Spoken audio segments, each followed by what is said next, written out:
Lecture histoire, concours de mocheté. Il était une fois dans un petit village un concours de mocheté pour chiens, pas comme les autres.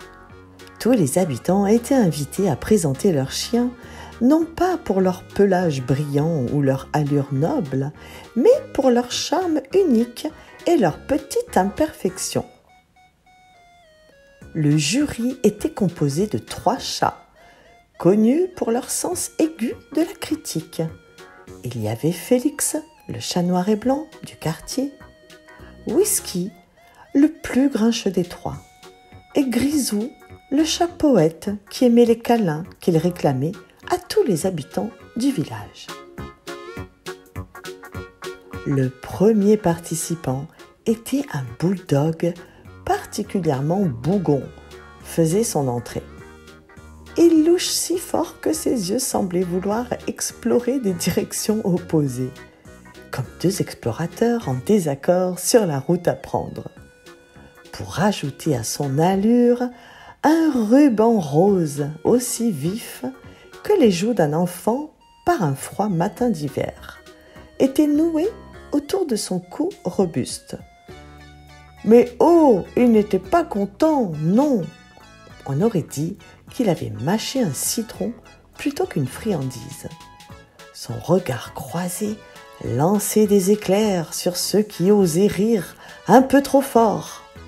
Et son grognement ressemblait à celui d'un petit moteur de voiture qui refuse de démarrer.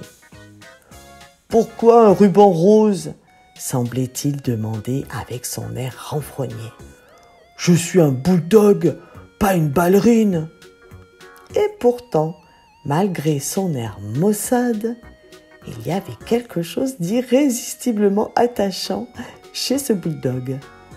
Peut-être était-ce la manière dont le ruban contrastait avec sa mine de brute, ou peut-être était-ce son courage de se présenter ainsi, défiant les normes de la beauté canine. Quoi qu'il en soit, il a marqué les esprits et a prouvé que même un bulldog qui louche avec un ruban rose peut voler la vedette dans un concours de mocheté pour chiens. Et comme si la parade des canins n'était pas déjà assez haute en couleur, voici qu'entre en scène un caniche qui aurait pu faire croire à une poule égarée dans un salon de toilettage. Avec ses poils ébouriffés sur la tête, il semblait porter une perruque digne d'une rockstar des années 80. Tandis que son corps tout maigre évoquait l'image d'une poule sur échasse. Il déambulait avec une grâce incertaine, comme s'il avait du mal à décider s'il voulait picorer le sol ou marcher la tête haute. Les enfants ne pouvaient s'empêcher de glousser devant ce spectacle. Et même les chats juges semblaient perdre leur flegme habituel. Est-ce un oiseau? Est-ce un avion? Non, c'est Super Caniche. Aurait-on pu lire dans leurs yeux ronds d'étonnement. Le caniche, loin de se laisser démonter par ses comparaisons volatiles, portait sa tête ébouriffée avec fierté, comme s'il avait compris que dans ce concours, être différent était la plus belle des victoires.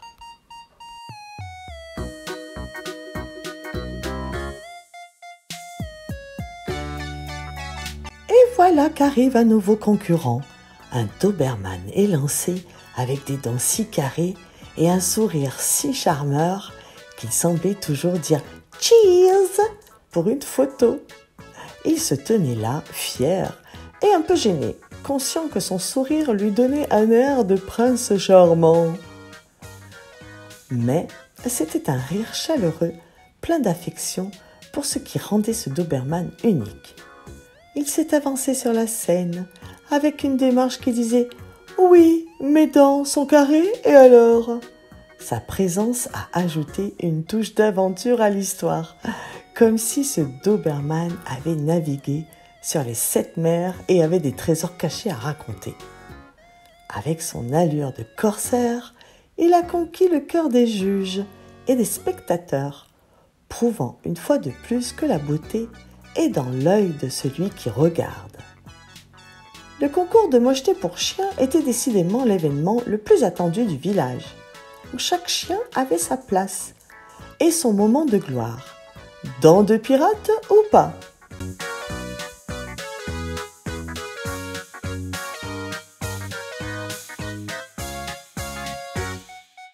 Ensuite, il y avait un chien saucisse, dont les pattes étaient si courtes qu'on aurait dit qu'il glissait sur le sol. Le chien saucisse, quant à lui, a prouvé qu'il était le meilleur dans l'art de se faufiler dans les endroits les plus étroits.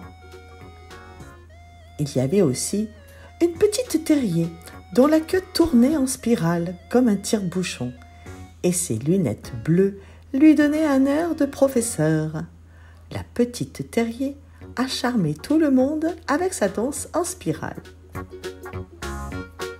Le prochain participant était un dalmatien, mais pas n'importe lequel.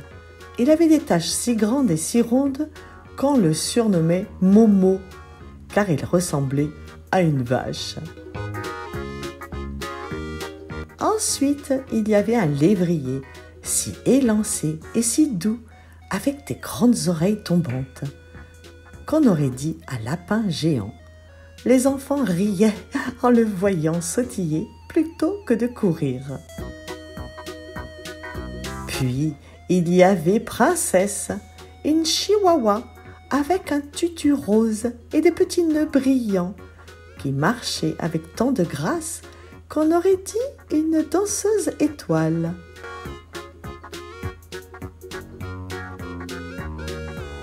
Et enfin, un chien de berger qui, au lieu de guider les moutons, les fuyait à toute vitesse, comme s'il jouait à un étrange jeu de cache-cache. Le concours commença et chaque chien défila avec sa fierté, montrant ses particularités uniques. Momo se pavanait agitant sa queue tachetée, tandis que le lévrier bondissait joyeusement, ses oreilles flottant au vent. Le Doberman souriait à chaque applaudissement et ses dents carrées brillaient sous le soleil. Et le chien de berger, eh bien, il fit rire tout le monde en se cachant derrière le juge chaque fois qu'un mouton bêlait.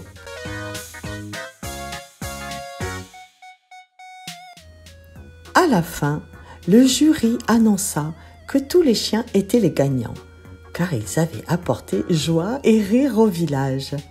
Les enfants acclamèrent, les chiens aboyèrent de bonheur, et le concours de mocheté devint une fête de la beauté unique.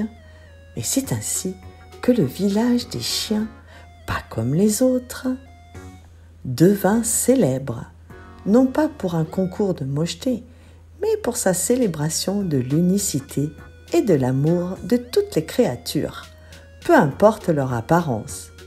Et ils vécurent tous heureux avec leurs différences et leurs sourires enjôleurs.